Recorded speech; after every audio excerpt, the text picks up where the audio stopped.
Welcome to the American Reformer Podcast, hosted by Josh Abbotoy and Timon, Cline. Our mission is to promote a vigorous Christian approach to the cultural challenges of our day, rooted in the rich tradition of Protestant social and political thought.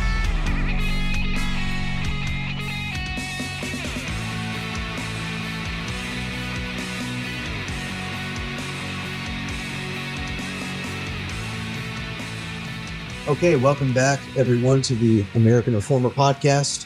Usual host here, Timon Cline, Editor-in-Chief, American Reformer, and I'm joined, as usual, by a guest in the studio. Today, I have with me Austin Suggs. Austin, thanks for coming on to do this. We were trying to, it's in the works for a little while, and we wanted to have you on to talk about your work that is getting, from what I can tell, increasing attention with your... Well, you have multiple platforms you communicate through, but I'll just start with your YouTube channel called Gospel Simplicity. There's tons of different kinds of material on it, and we want to talk about various parts of that material. But just briefly introduce yourself to the audience. For those that many will be aware of you, probably especially of a certain age bracket will be aware of you. But introduce yourself briefly, and then I want to talk to you about some of your work and what you're doing. Yeah, well, thanks for having me on. As far as introductions go, I host a YouTube channel, as you said, called Gospel Simplicity. And the kind of stated goal there is to bring simplicity out of theological and historical complexity by showing people goodness, truth, and beauty in the Christian tradition. So that's what it's kind of all about. And in doing so, I engage a lot of Catholic, Orthodox, and Protestant scholars to get to the heart of these issues. Over time, I've kind of gone from just a person looking into this, making videos about going to churches, to interviewing people about this stuff, and now more recently kind of stepping onto the other side and presenting my opinion a bit more. But that's kind of the main gist. Come from a evangelical background growing up, and eventually found my way into this wild world of church history, wondering whether I should become Catholic or Orthodox. Didn't end up doing that, and now find myself within the Anglican Church. But yeah, that's kind of a really brief synopsis. Yeah, thanks. Yeah, I mean, I want to ask more about that, of like what led you to getting into this particular work. Did you just sort of fall into it, or was it a means of sort of your own documenting your own exploration? Seems to be part of it. But as you said, it's the genres have expanded, the different types of material you produce have expanded. So what brought you into kind of, as Gospel Simplicity stands now, all that you're doing with it? What brought you to that? Yeah, I definitely fell into it is the answer. So I started Gospel Simplicity, which was originally just my name, Austin Suggs. Many years ago now. I want to say it was around 2017, which I was going to say was 5 years, but that was not 5 years. 8 years? Wow, time flies. Okay. But yeah, started it way back then. I was interning at non-denominational church that I grew up in. I like to say they made the mistake of letting me teach in their high school ministry, fell in love with that, and just wanted to practice it. So I took a camera in my parents' basement at the time and would just make videos talking about the Bible. And no one watched it, as they shouldn't have, because I didn't know what I was talking about and didn't know what I was doing on YouTube. But one day I made a video about going to a Catholic Bible study, which was something I had done years previous, and I didn't really think much in making the video. Basic thesis was like, hey, I went to this Catholic men's group. Turns out, radical idea here, Catholics care about their faith. Who knew? Mm-hmm. That was genuinely like an insight to me. But yeah, that video blew up, and all of a sudden I had really smart Catholics commenting on it, saying like, hey, you got to go to a mass if you want to understand this. So I went to a mass, made a video about that. That blew up. They said, whoa, we got to see that church. It's beautiful. Made a tour video there. And all of a sudden, I had thousands of Catholics subscribe to me, asking me really good questions I didn't know the answers to. By that point, I was a freshman in Bible college at Moody Bible Institute. Yeah. And I was getting into these things. I had just stumbled across the church fathers at the same time. So it was somewhat natural, but it was definitely an accelerated course into having lots of people kind of, engage me with apologetic arguments. And to try to sort through that, I made a bunch of videos, one of me processing it, but more so of me trying to find really smart people to talk to ask those questions to. And then, as I kind of alluded to earlier, and I think as you mentioned, the channel has evolved, basically after years of kind of just asking the questions or just positioning myself as like a fellow journeyer along the way, I started to slowly share my thoughts, the kind of conclusions I'd come to, and be something of a voice, I suppose, for Protestant apologetics. Yeah. Yeah. When we were talking before, I mean, there's, you correct me if I'm wrong. There doesn't seem to be many people, at least they're getting noticed. There could be people still at the stage that you were initially in, like in the basement, and it's just not getting noticed yet, but they're on their way or attempting to produce this kind of content. But it just seems to me that with evangelicals, Protestants, there's not a lot of people doing that type of engagement you're describing, sort of head on with Catholics or Eastern Orthodox, and saying, let's talk about the distinctions and the particulars, and let's work through these things and see where we all fall out. They're not doing that. They're not offering at least credible or sort of smart and informed defenses of Protestantism in the face of various objections, a lot of which fall on church history, but theology as well. And there's just not a lot of people doing it. Whereas the Catholics and increasingly Eastern Orthodox, especially in social media, not only do it, there's a lot more people doing it. It's almost like someone will become Roman Catholic. It's the immediate like instinct of them to go out and sort of proclaim their faith and also defend it from objections, or maybe even object to other alternatives. It just seems like a very natural thing, almost like, I don't think they're all told to do this, but it's almost like they're told to do it. It's like it's a very natural outgrowth, and they're very confident in it and very like proud of it. And Protestants just don't seem to have this impulse, at least in practice. And what explains that, if you have a theory of it? And then, if there are others doing it, who are they? But it does seem like there's very few people like you in that space sort of contending in that way. Yeah, I do think, more people are popping up in this space over time, but especially when I started, it was hard to find anyone. Yeah. There was like James White, who has been doing this, since whenever, before I was born. But other than that, really, I mean, Gavin Ortland wasn't doing it yet. Redeemed Zoomer wasn't out there yet. Mm-hmm. Some of the newer faces I've seen have just popped up in like the last year or two. Jordan Cooper might have been around. Mm-hmm. But yeah, for the most part, there really wasn't many. Why is that? I think, a couple of things could be involved here. I think one thing, as just kind of like a general observation, is that a lot of Protestantism, especially in the US, and I'll just speak to that because that's my context, isn't all that like classically Protestant anymore, and doesn't really define itself as, a reform movement. I think a lot of Protestantism has been very influenced by evangelicalism, which has, on the one hand, focused a lot on converting non-Christians. Like that's where the time, money, energy, resources go. And there's plenty of, Protestants who are making that type of content, or Bible study, devotional content on YouTube. I would say, Protestants are, not to make it a competition, but they're probably winning in that area as far as reaching out to non-Christians and all of that type of thing at a more just, devotional level. But I think as Protestantism has kind of just been content to not see itself as like a reform movement of Roman Catholicism, but it's just like a kind of a given, like this is the American religion, evangelicalism, if you will. It has lost sight of kind of the historic roots. It's kind of self-content in what it is. Engagement with Roman Catholicism tends to be like just dismissal, like they're clearly not Christian. So, we could cite one or two Bible verses and move on.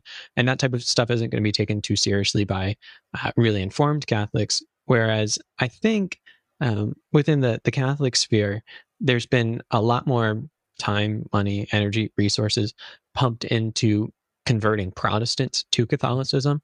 There's probably a lot of reasons for that. At a very pragmatic level, I happen to think that's just a lot easier than trying to make non-Christians Christians. Like the move from being like a secular materialist to a devoted Christian, especially from the Catholic side, where you're going to have a very like robust, there's a lot you got to sign on to here.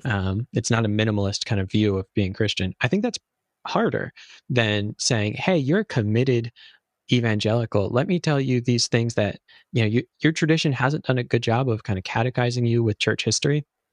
And so let me offer you something that feels fuller, richer. I think that's just an easier sell. Mm-hmm. And where you get results gets exciting. You get more people doing that type of thing. I think the evangelicals who become Catholic from that tend to give back to things like that. So if Catholic Answers, played a big part in your conversion, all of a sudden you're giving lots of money to it, which allows them to have more apologists doing this full time. There's a lot of things that go into it, but I think that's some of it. Yeah, no, that makes sense to me. And I think also one thing the Catholics in converting, as you're saying, Protestants to Roman Catholicism have going for them currently, and this is this could be a only momentary success, or this could extend for a long time, but they do a good job, I think, in their presentation, at least especially to Zoomers, millennials and Zoomers, I would say, of just it's almost like on its face they're sort of an antithesis to modernity, and like it's so different. And I think for a lot of people, I actually don't. People can like make fun of this. I actually don't think being motivated by like aesthetics is disqualifying. I think there's something real to it, and the human need and human condition that appeals to, and that like does its work for you on that front. The Catholics don't have to do anything to like other than show like we have it. Here it is. I think that's compelling to people because it's so different and probably refreshing compared to, especially if you're going to like a strip mall church before, and it's very it feels very sort of detached from anything past, present, or future. Really, it's just sort of floating there. So I think that's helpful as a polemic for Catholics, and it draws a lot of. But then I think the main thing that's been true way before I noticed that trend, that was true like when I was in college and seminary and on, is basically almost having a corner on the market for church history. Because there's no, as you said, most evangelicals are not catechized that way. It's not an emphasis.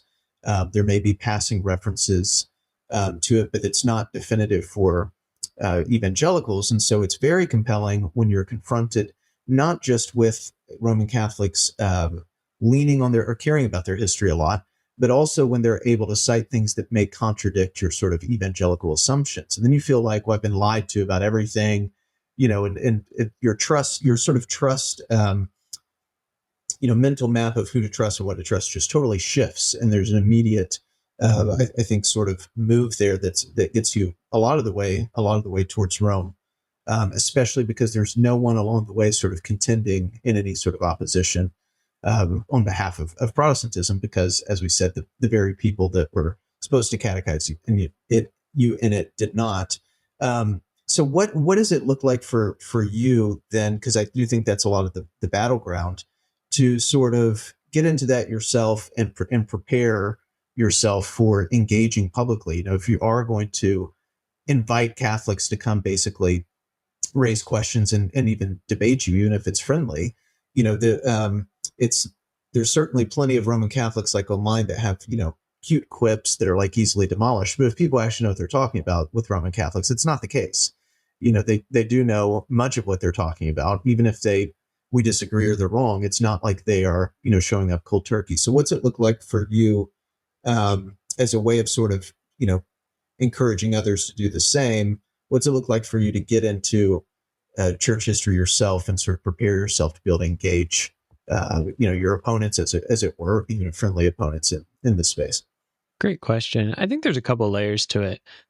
One, I think there's a lot of value in people taking their time to get into this. I think one way we could look at this is, we need more Protestants engaged in this. And we certainly do, but we want it to be done well. And sometimes, bad arguments do more harm to a good cause than, Indeed. Being silent on them. So I think in the age in which we live, where anyone can have a platform, which is great. Like, hey, I'm a nobody who's been able to build something, and I appreciate that. But I often have to remind myself, like, just because people will listen doesn't mean I actually have something to say. So before I say something, I should probably make sure I have something to say, which requires, going back to the sources and doing the hard work of learning. And I think that the biggest thing for Protestants is a lot of people get involved in this space, or they get interested in this space, I should say, and they only hear the Catholic side of it. And so it seems like, hey, here's like the best of the Catholic arguments. And there's people doing great work from the Catholic side, really bright, who have refined their thinking over years in their presentation. And then they assume that because, hey, I grew up Protestant, I know the Protestant side.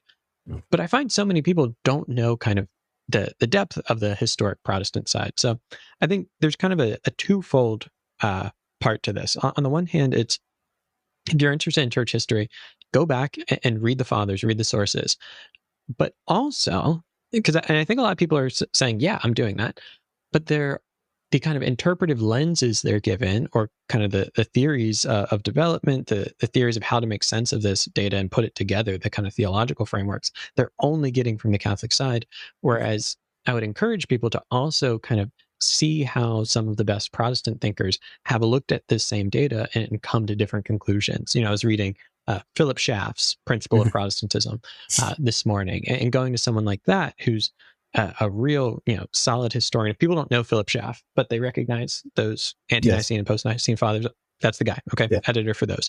And the way he's looking at it, like, he's got his own kind of Protestant theory of history that I think a lot of people just aren't aware of. And so to be able to go back to people like Schaff or Gerhard or Chemnitz and read early Protestant writers who were deeply involved in kind of the Roman Catholic Protestant disagreements goes a long way. Because if you read the fathers, that's a great first step. But if you read the fathers and then only hear, say Newman's interpretation of it, or Trent Horn or Jimmy Akin's interpretation of that, it's still pretty one-sided. You've got to have the data and the theory, if you will. So those are some of the things that I would encourage people. The basic idea, like, read the best of Protestantism too. Don't compare Aquinas to your pastor down the street.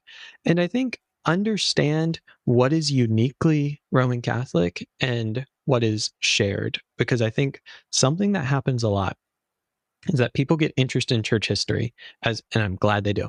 And they see, wow, there is so much that is good, true, and beautiful here. And I'm glad they see that. And they reflect, as I did, this wasn't presented to me in my evangelical upbringing. And I found it through Catholics, so it must be a uniquely Catholic or Orthodox thing.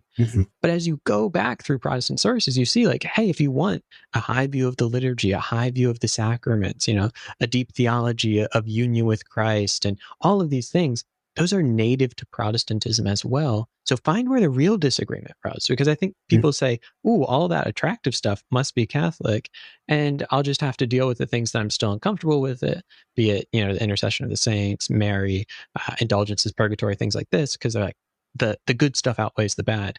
Right. Whereas you can have so much of that good within Protestantism and not have to kind of strong arm yourself into adopting views that I think a lot of people convert and still feel very unsettled about. So anyway, lots of thoughts there, but those are a couple things. No, that's good. I couldn't agree more with that. I think you laid it out well. It's and maybe in a way also, it's evangelical Protestants not understanding their own history well. Like, what is the Reformation about? Yeah. What's it actually doing? Because I would say, and this is not unique to me, that it's very important to understand the Reformation is over, in the grand scheme of things, actually very narrow disagreements. It's not a complete overhaul, of like we've done away with, as you're pointing out, just completely wiping the slate clean and like starting over. There's almost an agreement at Regensburg on a definition of justification in like 1541 or something between the Papists, the Romanists, and the Protestants, right? Which means that even there, like, the disagreements are there's something very slender happening that you really have to get into and understand to know what it means to be a Protestant. Like, why are you doing this? And it certainly doesn't mean throwing out everything. And then the contention is always, in a way, a big debate over how to use and interpret the Church Fathers, right? That's a huge part of it. And even the canon to some extent. So it's like you do need the data, but as you're saying, you can read the Church Fathers, but have to recognize that there is a debate over what they mean and what development from them means. And so that's really where like the action is at. And as you're saying, maybe it's also an indication Protestants need to do more of their own work again on the church fathers to be sort of engaged in this ongoing battle, because the Catholics do produce most of this good work, as well as on Aquinas and other medievals, right, that are still highly cited by Protestants and used. I think that's always another thing for me with people who leave Protestantism, is like they don't appreciate, especially early modern, 17th century Protestants, like how eclectic you're allowed to be as a Protestant. You're allowed to just claim like everything, read, like if you read Samuel Rutherford's like Lex Rex, like the amount of Jesuits he uses, totally fine. And we've almost now, it would seem like if you're like writing for a big evangelical publication and you're doing some similar citation work, it would be like a red flag. It'd be like, no, that's the other team. You're not allowed to, use them or something. But Protestants used to just be extremely comfortable with claiming the whole tradition. And then you also are not slavishly captive to it. You get to use it the way, you think is proper. So it's almost like an attitude of posture that's been totally lost, which then, as you're pointing out, puts us at a distinct disadvantage when it comes to certain interpretive questions about history. But what do you think are the sort of, how should we say it, the biggest pitfalls for like evangelicals when they're engaging, let's just stick with Rome, when they're like, what are the biggest things that trip them up in your experience, the biggest sort of questions or problems that need a Protestant answer in order for them to sort of survive, the critiques that are going to come from Roman Catholics? It's good. I think it can obviously go in a lot of different directions, and everyone's story is unique. So with that kind of caveat, I do think there are general trends. And one of the most common, I think, is that before people become convinced of Catholicism, they begin to like lose faith in sola scriptura. And I think that's often kind of the first domino that falls for people. And unfortunately, not that there's no good arguments against sola scriptura. Obviously, it's a controversial premise that people have been fighting about for a long time. There's good arguments against it, good arguments for it. That being said, I think a lot of times, kind of a variations on a theme here, the Protestant might not fully understand what sola scriptura has meant historically, what kind of place tradition can have within that. They often take kind of a maximalist sense of like, it's scripture versus tradition, and to be Protestant is to reject all tradition. And now I'm seeing that there's a lot of good in tradition. I think also there's some like kind of, clever rhetorical arguments of, there's no inspired table of contents, things like that begin to erode people's confidence if they've never come across those questions. And like, fair enough. If you've never thought about, like, where does the Bible come from? Why do we have the books that we do? And why do I take it as the sole infallible rule for faith and practice? Like, if you've never thought about that, and you come up against people who quite literally make a living undermining those claims, then it's probably going to unsettle you. So I think thinking about that is a big one. And then I also think thinking about sola fide, which like this sounds so basic, but again, to get back to like the heart of the Reformation, I think a lot of people have lost sight of what it means to be Protestant. What were the Reformers really getting after in the first place? Because if you allow the terms of the debate to be set as though it was the Reformers rebelling against tradition, it was the Reformers rebelling against any sense of church authority, all of a sudden, like, you're not on the playing field you want to be on, because I think you're already starting to misunderstand what the debates were. As you said, they're much finer. And so if you can, as a Protestant, to avoid some of that, really understand like what was motivating Luther and Calvin, what was at the heart of their disagreements, and how did that shape this idea of sola scriptura? Why was that important? How did it function? Because if you have very flimsy senses of those things, they're going to get knocked down fast. And once those are gone, it begins to make you wonder, like, why am I Protestant? Because I mean, you've kind of swept the rug out at that point. Yeah. No, I think that's totally right. I mean, there's been, and there's been, I think especially back, 2017, around the time of the anniversary, there was actually a lot of good material produced to help people with this. I don't know to what extent it got like in the bloodstream, but there's that great, series that had like maybe as Matthew Barrett probably edited it, that had all the solas, right? And they were all, from what I read, really good treatment of that, as a historically understood, that are helpful. So these things, and they're readable, they're accessible, right? So people just need to go grab them. And I think there's been really good work in the ressourcement area, but that too takes time to sort of get down into just regular everyday life and preaching and these things. So it's like all there, but I think that is what you've identified is the primary problem. So just not even understanding your own claims or having a cartoonish version of them that you sort of trot out and then they're easily demolished. And so it shakes your confidence, what you believe. Michael Kruger has great works on the canon, that are super helpful. So it's like, there, people just needs to be more popularized and sort of inserted into arguments that people can watch sort of unfold live.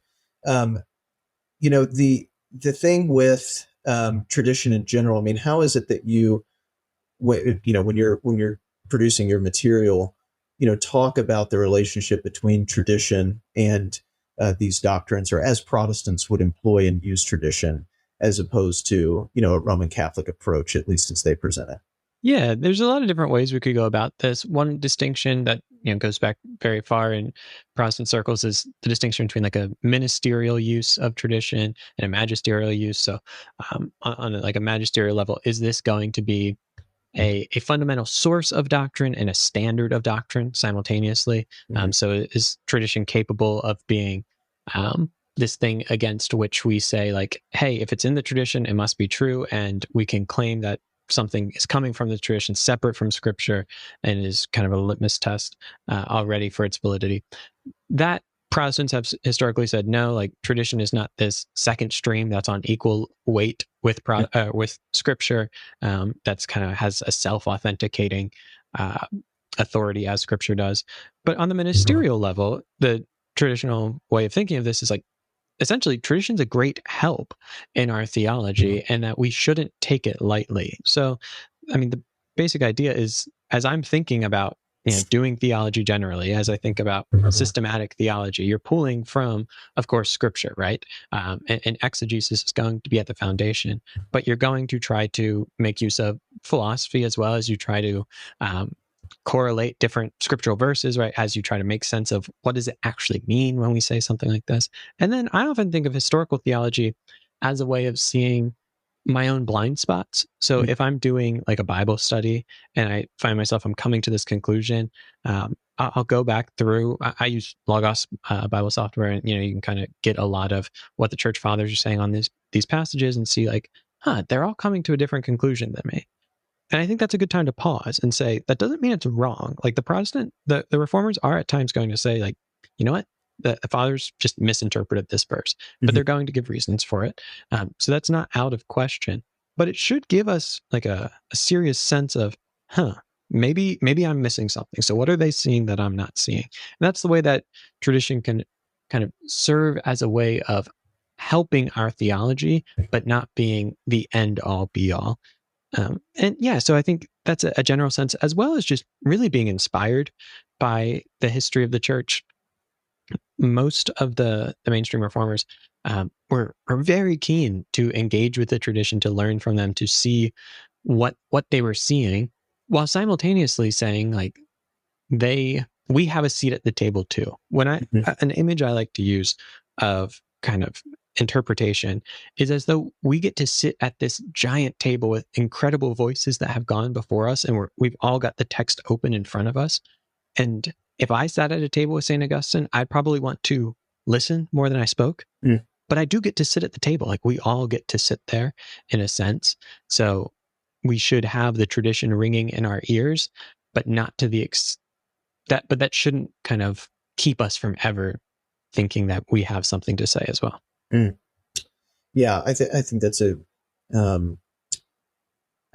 a good description of how, if you read enough of the magisterial sort of reformers, of what they're usually doing. In fact, I mean, I would say more often than not, if they're landing on a disagreement with particular fathers, because they have someone else that they're citing that already disagreed with them once, and they're just saying, well, So we have two authorities somehow disagreeing here. It's probably not like an essential, salvific disagreement most of the time, but they disagree on particular exegesis. So now we have to assess the argument, which one's got the better of it. Most things have already been, that's my general rule, is like most innovation is usually a bad idea because most things have already been considered. You just got to go find it. You're not the first one. It'd be extreme hubris to think you're the first one that's like discovered a problem, that needs to be answered. And so usually it's like the great thing about tradition is you don't have to reinvent the wheel. Someone is going to help you, reattach the wheel or change the flap, whatever. So I think that's good. I mean, do you have particular? You've already mentioned some of them, resources that you use to engage or go find the tradition on certain issues, or maybe just go to. I have certain go-tos for like everything. It's like, well, I'm going to go check if so and so has said something about this. But what's your general approach if you're engaging an interpretive issue or a question, a doctrinal question, and need to sort of scan the tradition from the fathers on to sort of resolve the conflict?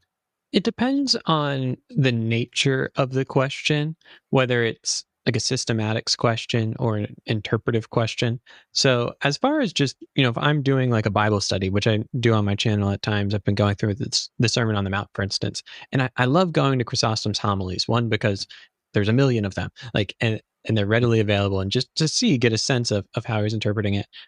We've got so many of Augustine's homilies as well. And again, this isn't a plug for them. This video is not sponsored by them, but I do find Logos to just be really helpful there in that they kind of link the passage to what the church fathers have said on that passage. It's kind of all hyperlinked in there. And so it's just a really quick way of going through it and seeing what's in there. So that's, at just kind of a practical level, very helpful. When it comes to more systematics questions, it depends on the question. I do find that it can be helpful to have really good secondary literature. So there's kind of like this pendulum swing that I find goes on within these conversations. We tell people all the time, like, go back to the primary sources, go back to the primary sources. And you should.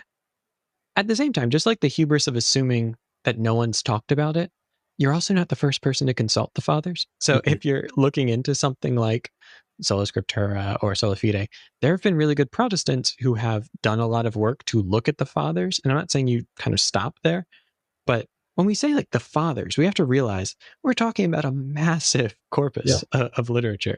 So it can be helpful to have guides who have spent their life studying one aspect of this and chase down those footnotes and go find the originals, which so often we can get online for free and pretty decent translations, or you can kind of go buy it if you want to as well. But, so if you're going through something like Sola Scriptura, what was it?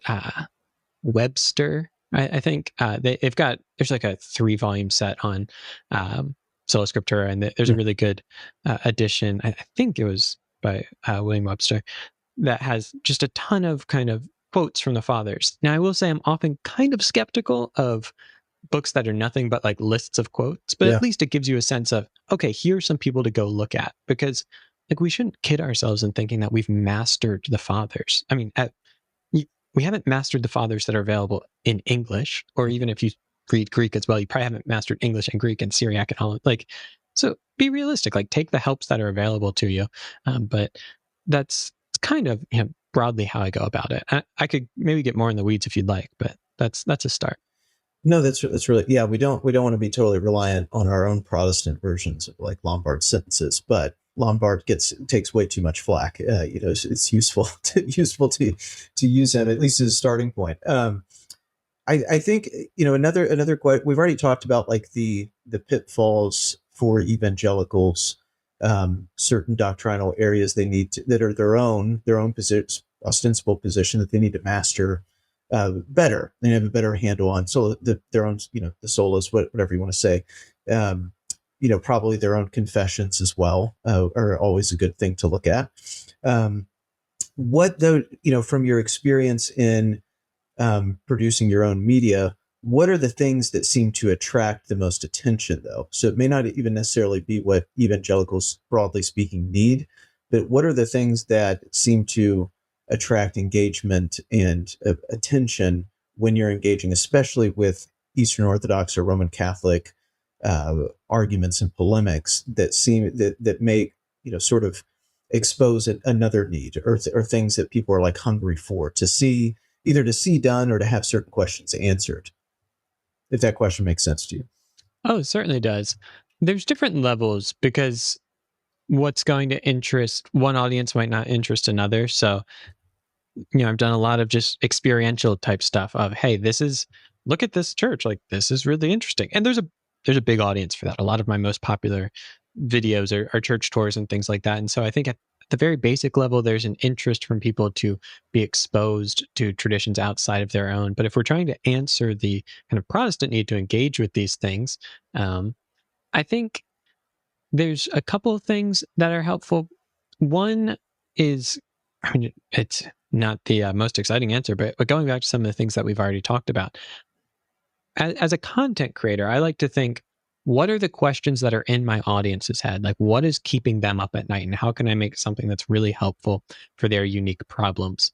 And so if the things that are causing them to be Catholic or Orthodox would be having sola scriptura or sola fide undermined, probably addressing those things is going to be helpful. I think there's also a real appetite to see Protestants just engage meaningfully with the church fathers, because there is this conception that the church fathers are the territory of the Catholics, the Roman Catholics and the Eastern Orthodox. And so to see Protestants just do good historical work can be engaging and interesting to people in itself. And then I think being willing to kind of press your finger in some of the hot button areas is worth doing. My general, I'm not someone who likes conflict. And I think if people watch my channel, they know, I do not try to wade into conflicts for the sake of conflicts. I don't think it's helpful, though it will get views to just put outrageous titles and say that you've solved these debates in 5 minutes. You haven't. I don't think it's helpful to anyone. That being said, it's okay to kind of put your shoulders back, be a Protestant, and say, let's talk about the Assumption of Mary, or let's talk about indulgences and these things, because it might seem like, oh, this is old news, but these are the issues. So let's press in here and not, be scared to just be Protestant and talk about some of those things that are legitimate concerns.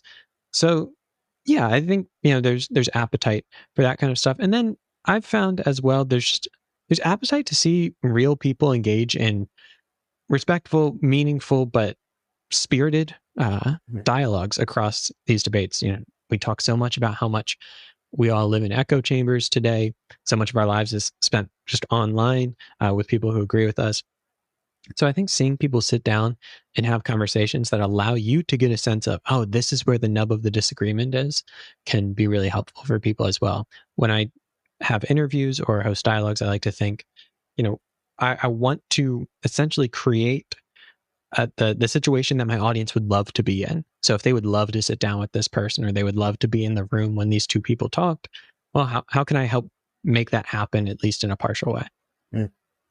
Yeah, I do think the one thing I've been thinking about recently in writing a book and having to read a lot more history, I already thought, well, it's really from a different angle. It's coming from evangelical context, and you engage some of the church history, especially medieval into Reformation church history, and you're at the beginning, you're kind of correcting your evangelical assumptions. You're no, I'm not going to have an Enlightenment conception of history where there are dark ages and the church, is basically killed off for 1,000 years and then it reemerges, with Luther. That's just not true. So you're wanting to correct this kind of thing.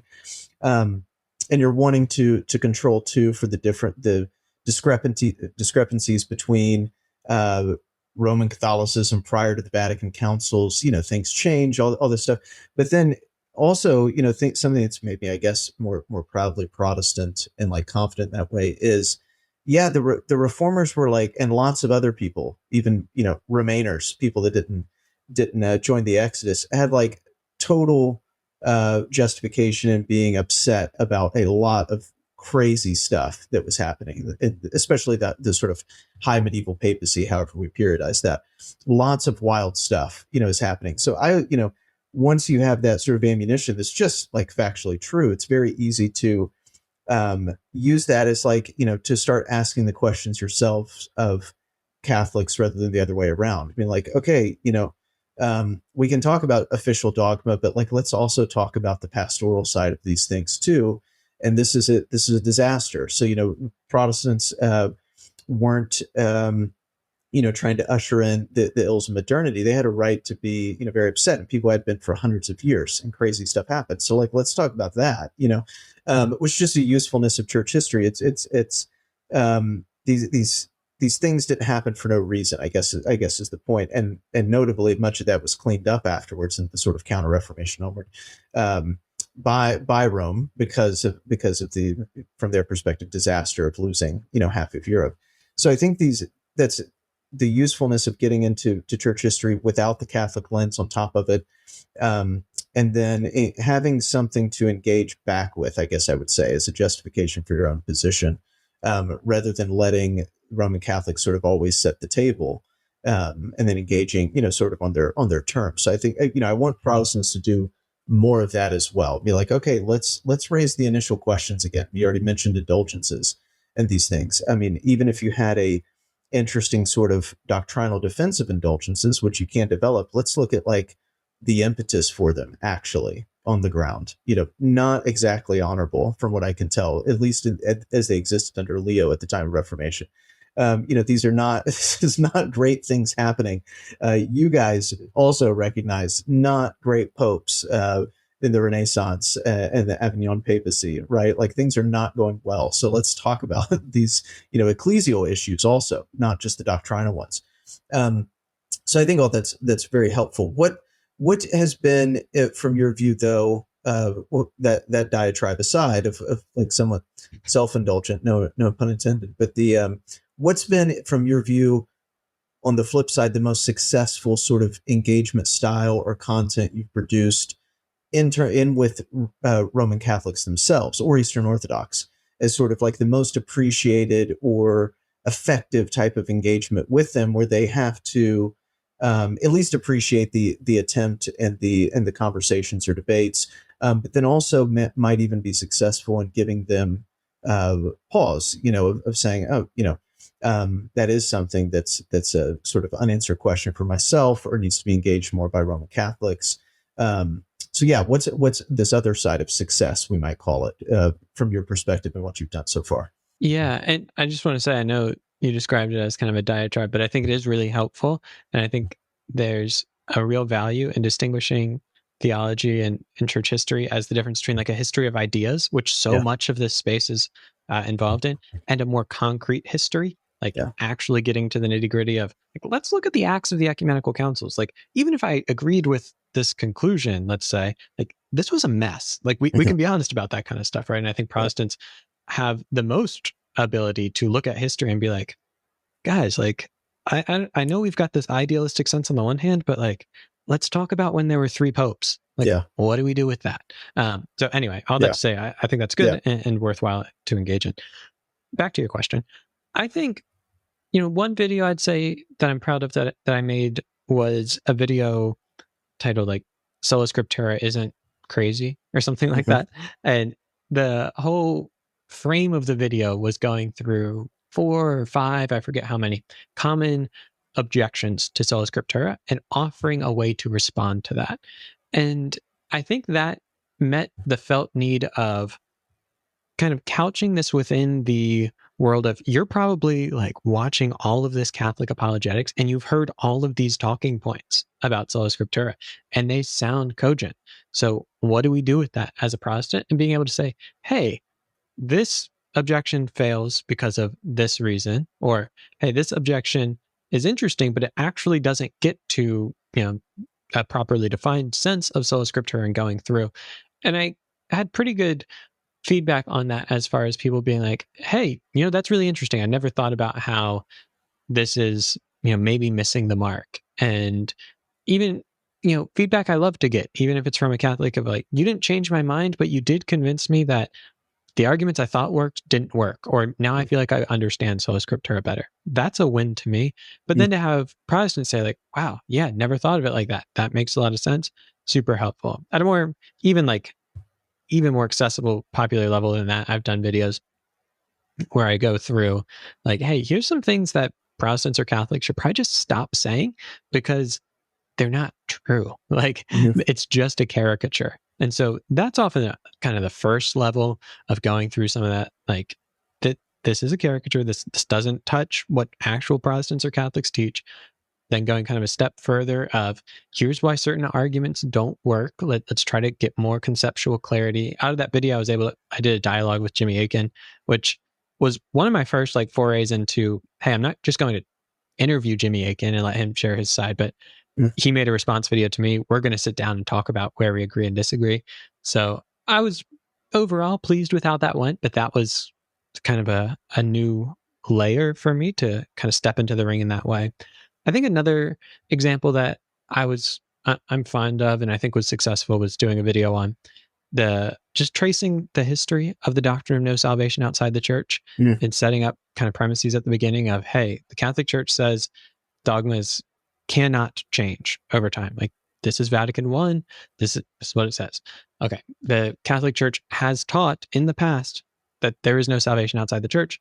The Catholic Church teaches ostensibly at Vatican II that there is salvation outside the church or in a very roundabout way. And just saying these things don't seem to go together. Yeah. Let's go through the history just piece by piece. It was like a 40, 50-minute video. It's pretty long. And that's super in the weeds. That's not for someone who's just getting into it. I'd say, like, let's look at how it's talked about in this period, this period, this period. How do we synthesize that? Okay, here's how the Catholics have attempted to do that. Let's step back. Does that make sense? Can we as Protestants offer a kind of compelling alternative way of looking at this? So those are kind of different levels and layers of what it could look like. But, you know, I don't think I've solved this puzzle. I think there's people doing it better than I have. But those are videos I would look at and say, yeah, I think that's an example of what I'm trying to accomplish. Yeah, I always appreciate bringing up from Vatican II, you know, how essentially Protestant churches are referred to as ecclesial communities. And I always ask my Catholic friends, what does that sound like to you? What does this mean? You know, that's a big difference from before, right? That's a change. And it, you know, it's certainly maybe you could say it's extending an olive branch, but their conception of Protestant churches has to change at that point. In fact, I think it's a more Protestant view in a way. I mean, Protestants early didn't do what a lot of evangelicals assume today. Of course, baptisms had to be legitimate from as did ordinations. Otherwise, the reformers were in big trouble, no longer baptized or ordained. So what are they doing? So these things are still legitimate, still a Trinitarian baptism and even taking of the sacraments. So, you know, those things are legitimate and still saw, even if corrupted, but Rome as a legitimate church. Right, just with so much corruption that maybe you can't have communion with it, but not a denial of it as a legitimate church in that way. Even if you're going to say the Pope's the Antichrist, you can still maintain that and say the Church of Rome is still a church, right? So this was a common Protestant. There's of course more extreme people, but common sort of Protestant assessment of that, and that's was one not shared by the Church of Rome for a long time, and I think that has shifted since the 60s, at least. So. Yeah, I think that is a problem. Maybe you have advice on that as well. I mean, I've, you know, like even reading certain papal encyclicals from the 19th century that are seemingly contradictory. There's always like Catholic answers for not the site, but there's Catholic answers for no. These things are all congruent. You know, they all work perfectly well together, which is never apparent on its face. But that itself, and the exercise you just described that you did in one very long episode, takes like a lot of work and getting into the weeds on that, just to get their own perspective down, and that before you can even try to pick it apart and show, you know, inconsistencies. What's your advice on that, other than just like pure grunt work for people? Yeah, there's a couple layers to this, and I want to, you know, be honest with people that, like, I think that video was a success. But it did all right. Like, and I made a video like Protestant reacts to Newman becoming a doctor of the church. That's unscripted and took me like 30 seconds to think of and got more traction. So I think there's an incentives problem a bit in this space where it takes, like, that took weeks to put a video like that together. And I think, just frankly, Catholics have a bit more space to do that because their ministries are a lot better funded. And there's a lot of, Catholic Answers is paying salaries and on Patreon to people like this to do this work full time. And they're all kind of, working together in some sense. So yeah, I think Protestants should do this work, but it takes a lot of time and it might not be the thing that immediately gets a ton of clicks. And so there is a bit of an incentives problem there, but I think for Protestants, you just have to think like the work is worth doing and you have to enjoy doing it. And that's what makes me keep going, because doing a video like that is a grind. I was working full time at when I was doing that and doing grad school with YouTube on top of all that. So it was, any free time was going into these sources, but it was worth it because I enjoy doing it, because I think there are problems that need to be solved. And so, yeah, if people want to do that, they absolutely should. They should also recognize, though, like I didn't do all that research just on my own. That video was hugely inspired by the work of Francis Sullivan, who wrote a book-length treatment on these things. And so, like, take advantage of what's already been out there. I do try to balance two things for people on YouTube. Like, we want to create compelling content. We want to create interesting content. We want to create content that holds up. This also isn't an academic journal, right? Like, if you wanted to do peer-reviewed original research, like, you probably wouldn't be publishing it on YouTube. And I think we should be doing that stuff, for the record. But YouTube is a popularization method. So feel free to, like, obviously tell people where you're getting your sources from and check it with other things. But, be realistic too. Like, you're not writing a dissertation here. Feel free to steal. Be okay with that. Yeah, absolutely. Well, and something you mentioned a little bit ago, there is there's like a patronage network that's I think needed to undergird and support this type of work that Catholics just do have, as you pointed out, or have a better one. Catholics, I just read something not too long ago about, like, maybe it was out in Missouri or something. I mean, the Catholic Church had purchased this. It used to be like a retreat for like corporate retreat. And it was a beautiful, like, campus. And it was like $200 million or something. And they just bought it. And all it's going to be is just like intellectual training for people. That's how serious they are. And, like, Protestants just don't do anything at that scale at this point, where there's some, I don't, and then there's the massive sort of support of people popularizing, for sure. I mean, we mentioned before we start recording that recent article where the Vatican was in some way, I can't remember, they put it, recognizing, like, they're influencers. They see this as like a real ministry, and they should. Like, this is the world we live in now. These are the tools that are available, just as you would have seen that the printing press is very important to you in the 16th century. So I do think Protestants who have the means to do it need to think seriously about their credentialing networks and their patronage networks, if you're serious about your apologetics and, like, the defense of the faith and things. So that's for people, not you and I, that have, like, a lot more money and time and power in that way to support these things. But I do think it's a big part of it, is, as you just described. I mean, it would take.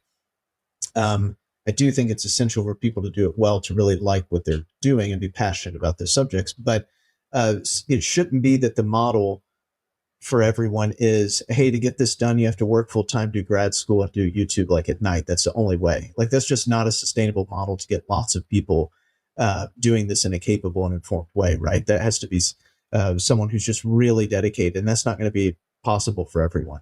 So I think this is a big, again, sort of structural and maybe even cultural, you could say, problem that needs to be addressed by Protestants, if they're serious, if they don't, like, actually want to see all their kids swim the Tiber.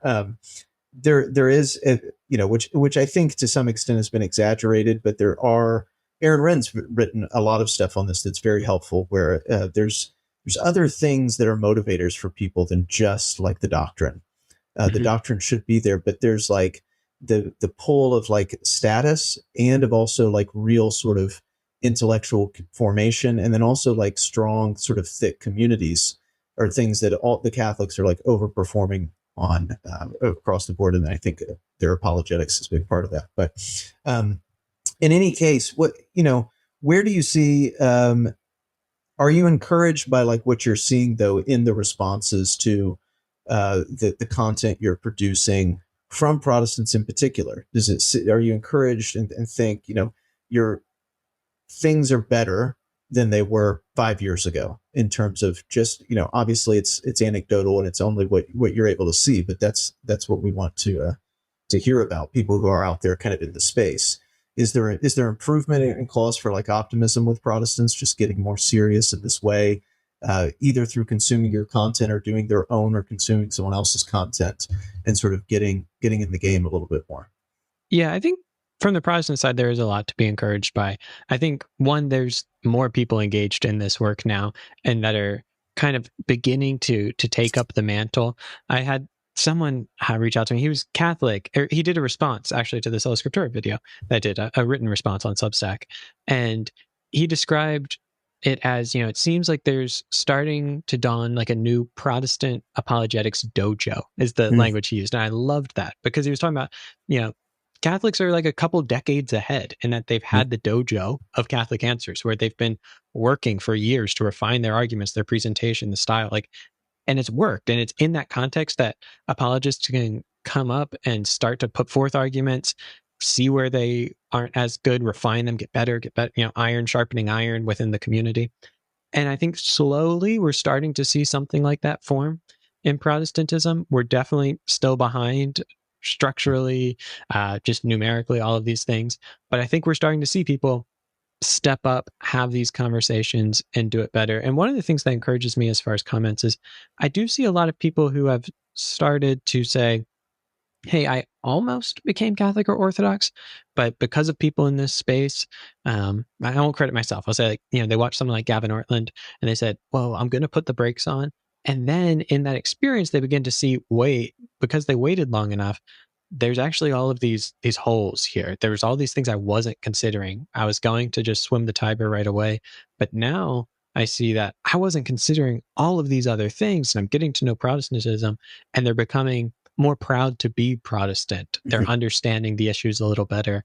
And so, some of that's just the result of Catholic apologetics having such a wide reach that people are engaging it, but then a group of them aren't going right away. And I think a lot of good Protestantism on YouTube will be saying, hey, I love all the good things that you love there, but let's consider maybe some of the things that you're overlooking right now because you're really excited and you think this is way better than the non-denominational church I grew up in. So my only other option is to be Catholic or Orthodox.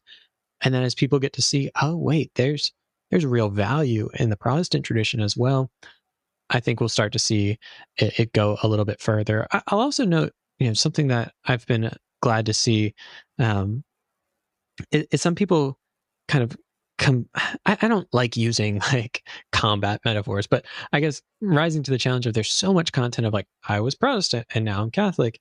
And I've seen people start to do videos of like, hey, here's why this person chose Anglicanism instead of Eastern Orthodoxy, because it allows people to say, oh, wait, like maybe I'm not crazy. Maybe there are people like me. Because if the only content you're consuming is Protestant becomes Catholic, Protestant becomes Catholic, Protestant becomes Catholic, you start to think, man, there must be something wrong with me. So I think there's multiple levels to it. Telling people's stories is helpful so you can see yourself in it. I think there's kind of the popular level apologetics. And then the thing that I would love to see, like if someone's listening to this and they're saying, I want to get involved in this space and maybe they have expertise here.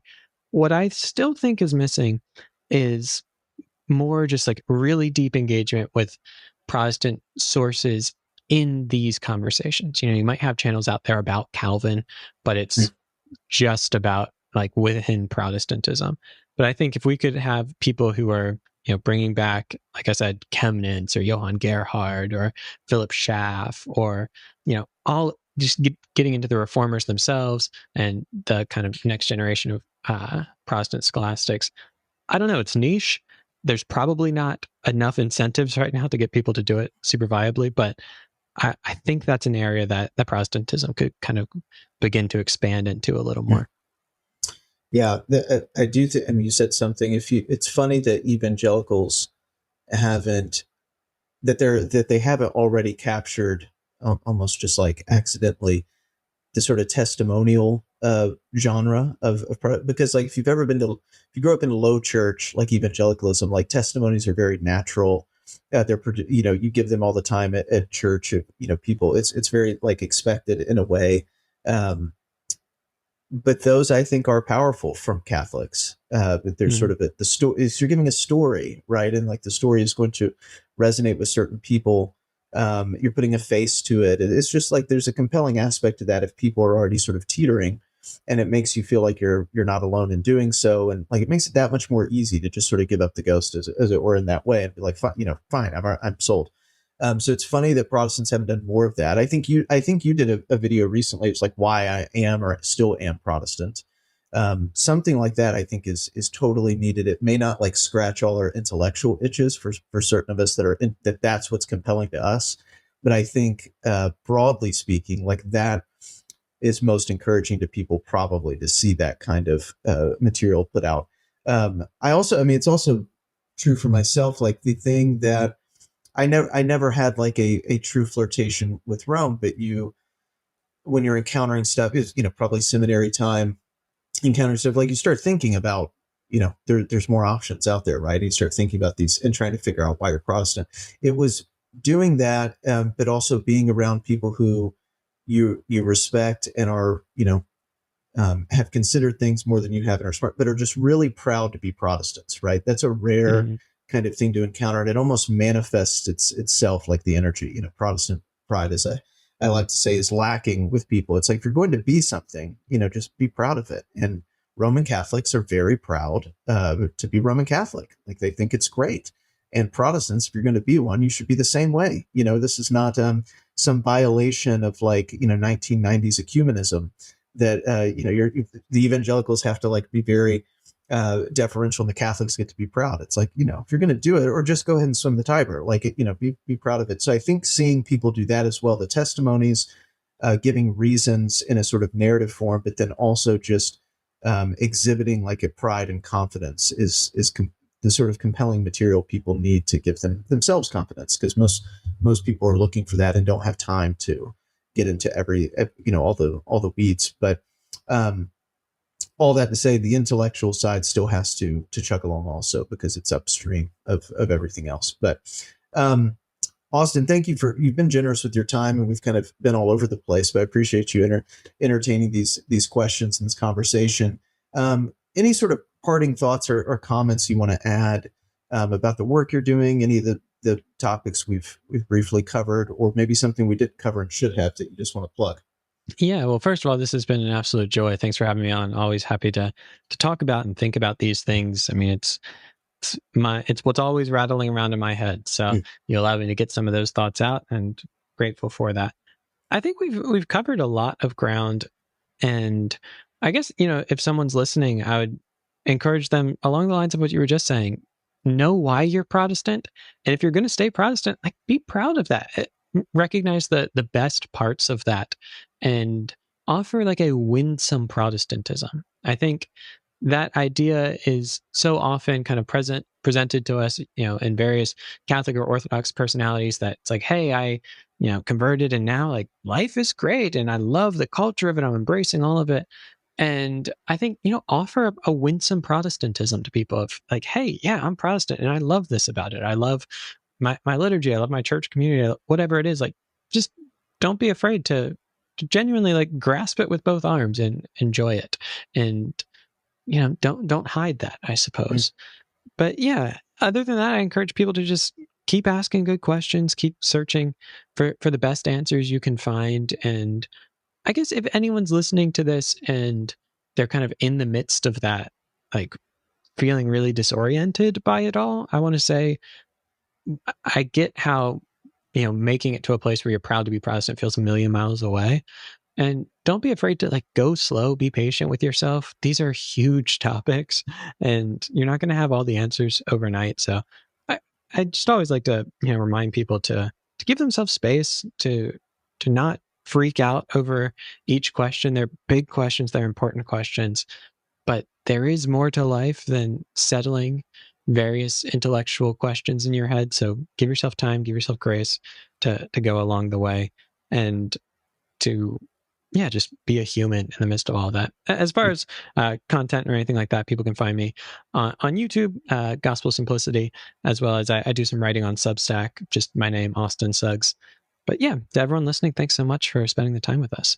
Yeah, and we will drop links to the Gospel Simplicity and the Substack in the show notes. So audience, you can find them down there, and you don't have to Google if you don't want to.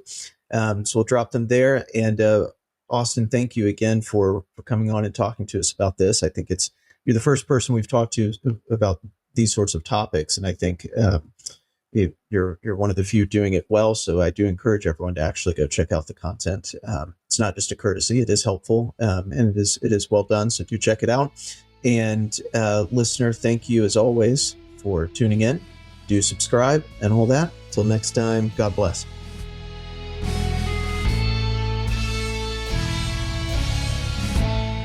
You can find American Reformer on the internet at www.americanreformer.org or on x.com, formerly Twitter, at @AMReformer. Don't forget to like, rate, review, and subscribe to this podcast. Please consider supporting us today by making a tax-deductible donation through our secure online donation portal at AmericanReformer.org. That's AmericanReformer.org.